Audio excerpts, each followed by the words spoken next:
Dot dot dot সবাই drawing রুমে বসে আছি, আর ডাইক মেতে উঠেছে মহল। কিন্তু সেখানে আমার কোনো যোগসূত্র নেই। চুপচাপ এক কোনায় বসে আছি আমি। নারী, ভালো লাগছে না মতেও। শুভ্র ভাইয়ার ওই সব বিষাক্ত কথা শোনার পর ভালো না লাগাটাই স্বাভাবিক, মূলত ভালো লাগাটাই অস্বাভাবিক। নারী, শুভ্র ভাইয়া আমার বাম পাশের সোফায় চিত হয়ে শুয়ে ফোনে গেম খেলছেন আর ডান পাশে বসেছেন মামু। নারী, তাই চাইলেও উঠে যেতে পারছি না এখান থেকে। ব্যাপারটা আমার হাতে থাকলে এই মুহূর্তে বাড়ি থেকে বেরিয়ে যেতাম। নারী, কিন্তু ব্যাপারটা যেহেতু আমার হাতে নেই তাই চুপচাপ বসে বাড়ির প্রতিটি জিনিসে চোখ বুলাচ্ছি। নারী, মামুর বাড়িটা রাজমহলের মতো বড় নয়, আবার খুব ছোট নয়। মাঝারি আকারের ডুপ্লেক্স বাড়ি। আমার কাছে সবচেয়ে আকর্ষণীয় লেগেছে বাগানটা। নারী, বিভিন্ন ধরনের ফুলে ভর্তি। বাড়িতে ঢুকার সময় ছাদের এক কোণে কবুতরের ঝাঁকো চোখে পড়েছে, নিশ্চয় ছাদে কবুতরের ঘর আছে। নারী, চোখ দুটো চারদিকে ঘুরে আবারও আটকে গেল দেয়ালে টাঙানো ওই ছবিটাতে। নারী, আম্মুর ছবি। হঠাৎ দেখলে মনে হয় আমি হয়তো দাঁড়িয়ে আছি। মুখের হাসিটাও কেমন দুষ্টুমি মাখা। মা নিশ্চয় বেশ দুষ্টু ছিল। হওয়ারই কথা। এখনো মাঝে মাঝে বাবা মার রুমের বাইরে দিয়ে যাওয়ার সময় চোখে পড়ে বাবাকে দেওয়া মায়ের অদ্ভুত সব শাস্তি।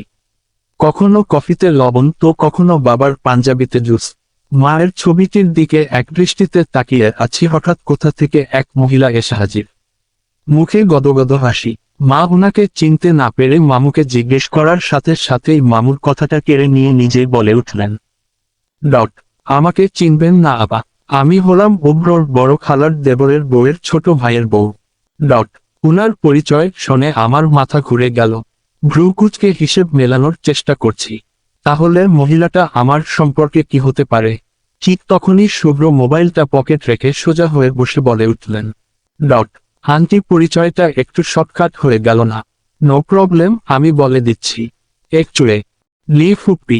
উনি হলেন আমার আর ভাইয়ার বড় খালামনির একমাত্র দেবরের একমাত্র বউয়ের দুইমাত্র ভাইয়ের মধ্যে দ্বিতীয় জনের দুইমাত্র বউ। I mean to say second wife. বড়ই আদরের ওয়াইফ। ঠিক বলেছি না আন্টি? ডট হ্যাঁ হ্যাঁ একদম। বেককল হাসি দিয়ে। ডট একটু আগের সম্পর্কের সুতোটা যতটা খুলছিলাম শুভ্র ভাইয়া তার ইন্না লিল্লাহ করে দিলেন।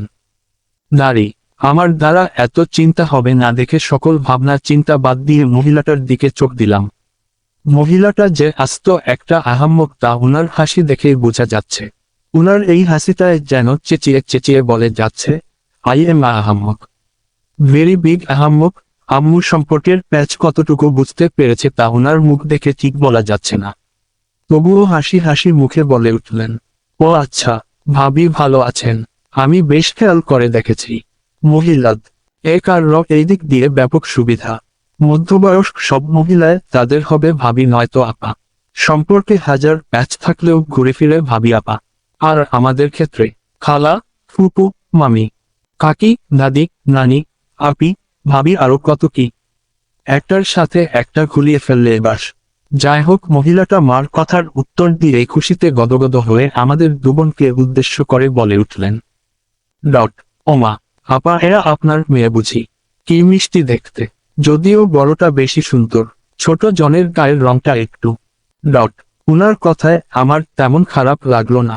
এটা এর আগেও শুনেছি, নতুন কিছু না। নতুন কিছু হলেও এর জন্য কেঁদে গা ভাসানোর কোনো কারণ দেখছি না। তাই চুপচাপ বসে রইলাম। কিন্তু উনি কথা শেষ হবার আগেই শুভ্র ভাইয়া বলে উঠলেন, ডট আন্টি, গায়ের রং তোমার তাও আহামরি সুন্দর না, তবু আমাদের মামু মশাই কিন্তু তোমার উপর ফিদা। কি বলো? চোখ টিপে শুয়োর গায়ের রং নিয়ে কথা বলেও লাভ নাই।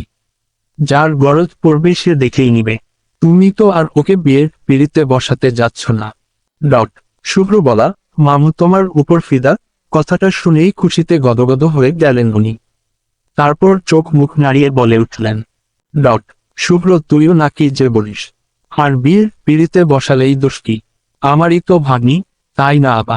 মাকে উদ্দেশ্য করে।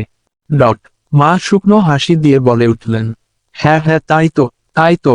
মার কথায় মহিলাটা যেন দ্বিগুণ উৎসাহ পেল, মামুকে উদ্দেশ্য করে বলে উঠলেন, ডট দুলাভাই, বলছিলাম কি, অভ্রর জন্য একটা ভালো পাত্রীর সন্ধান পেয়েছি। খুবই লক্ষ্মী একটা মেয়ে। আমি বলি কি, ওদের দুজনকে দেখা করার সুযোগটা দিলে ভালো হয় না? মেয়ে খুব মর্দান। অভ্রর পর না হয় আপনার ভাগ্নি দুটোরও বিয়ের ব্যবস্থা করে দিব। মহিলাটির কথায় শুভ্র কিছুটা নড়ে চড়ে বসলেন।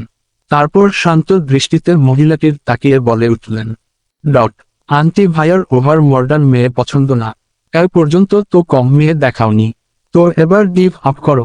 আমাদের কাছে মেয়ে আছে, এখানেই হয়ে যাবে ক্রস কানেকশন, তাই না বাবা? মামুর দিকে তাকিয়ে মানে অবাক হয়ে, মেয়ে আছে মানে কি? বাবা, এতদিন পরে ভাগ্নি খুঁজে পেলে এখনই আবার অন্য লোকের ঘরে দিয়ে দিবে? কই না কই থাকবে কে জানে, বছরেও দেখা হবে কি না আল্লাহ মালুম।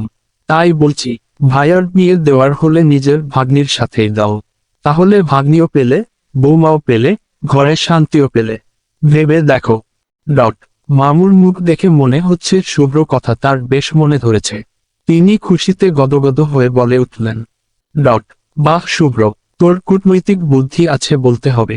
ব্যাপারটা ভুল বলিসনি। অরি, রাদীপ, তোদের কোনো সমস্যা না থাকলে রোদের সাথে।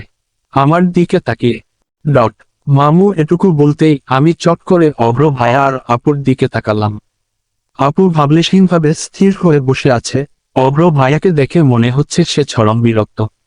অভ্র ভাইয়ার বিরক্তিটা যেন আমাকেও হানা দিল, মুহূর্তের সাথে যোগ হলো চরম অস্বস্তি। মামু এসব কি বলছে? মাথা ঠিক আছে তো? আমি আর অভ্র ভাইয়া? ছি, আমার ভাবনার মাঝেই শুভ্র ভাইয়া হঠাৎ বলে উঠলেন, বাবা, তুমি ওর দিকে তাকাচ্ছ কেন? হয় কথাটা বলে হুট করে উঠে দাঁড়িয়ে আমাকে উনার জায়গায় বসতে বলে আমার জায়গাটা ছেড়ে দিতে বললেন। আমিও চুপচাপ উঠে গেলাম।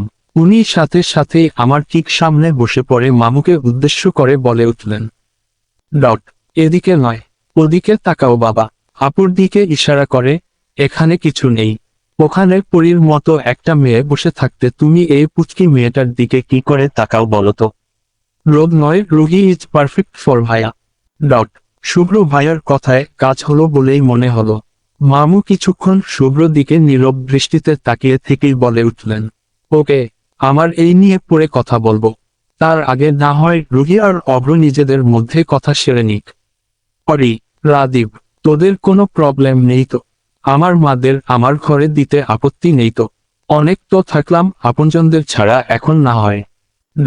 মামুর কথা শেষ না হতেই বাবা বলে উঠলেন, আমাদের আপত্তি থাকার প্রশ্নই আসে না ইকবাল। তুই আমার আর অরিয়ানার জন্য যা করেছিস তার কাছে এত কিছুই না। রুহি রাজি থাকলে আমাদের আর কোনো প্রবলেম নেই। আমি যেন এতক্ষণে হাফ ছেড়ে বাঁচলাম। মামু তো আমায় ভয় পাইয়ে দিয়েছিল। নারী, শুভ্র এই কাজের জন্য তাকে হালকা ক্ষমা করা যেতে পারে। আমি তার বিরুদ্ধে কঠিন একটা দোয়া করেছি, উনার শান্তিমূলক দোয়া। দোয়াটা হলো তার বউ যেন 10 জনের সাথে পরকীয়া করে। এখন বিরাট আফসোস হচ্ছে, না, তার বউ যেন পরকীয়ায় না জড়ায়। আমিন। উনার বউ সম্পর্কিত শাস্তি মওকুফ করা হলো। তবে হ্যাঁ, এই সামান্য কারণে তাকে সম্পূর্ণ ক্ষমা করা যায় না। সো সেই উচিলায় উনার সাথে কথা অফ। কে জানে তাতে তার কোনো যায় আসবে কিনা। আবারও আমার ভাবনার ছেদ ঘটল ওই মহিলা কথায়। উনি বিস্ময় মাখা গলায় বলে উঠলেন, দুলাভাই, এই ছবির মেয়েটাই কি আপনার বোন? মানে এই আপা? মামু মাথা দোলালো। সাথে সাথেই মহিলাটি চেঁচিয়ে বলে উঠলেন, ওমা, আপার চেয়ে তো উনার ছোট মেয়ের চেহারার সাথে বেশি মিল মনে হচ্ছে ছবিটার। মামু হাসলেন, তারপর চশমাটা পরিষ্কার করতে করতে বলে উঠলেন, অরি কিশোরী বয়সে অনেকটা রোদের মতোই দেখতে ছিল। জানি সরি, ছোটবেলায় তোর ছবি দেখে শুভ্র রোজ বলতো, বাবা, ফুপ্পি কি কিউট। ফুপ্পির যদি ফুপ্পির মতো দেখতে কোনো মেয়ে থাকে তাহলে আমি তাকে তোলে এনে বিয়ে করে ফেলবো। হা হা হা হা। মামুর কথায় শুভ্র ভাইয়া বিষম খেলেন।